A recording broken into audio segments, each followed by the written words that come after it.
నా నట జీవితంలో ఎన్నో పాత్రలు వేశాను. కానీ నిజ జీవితంలో భర్తను పోగొట్టుకున్న భార్యకి భర్తగా నటించాల్సి వస్తుందని కల్లో కూడా. సారీ, క్షమించండి.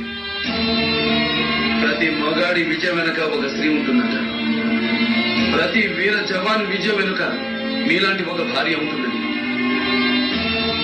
ఇప్పుడే తెలుసుకున్నాను. దౌర్జన్యం మా నాన్న ఏం చేశాడు?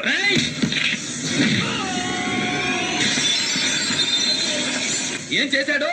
నీ అబ్బ నోట్లో నుంచి నిజం భగవద్గీతలో బయటకు వస్తుంది చూడు. ఈ రాయుడు చంపాలనుకుంటే ఆ బ్రహ్మదేవుడు కూడా ఆపలేడు. అదే కాపాడాలనుకుంటే ఆ యముడైనా తీసుకెళ్ళలేడు.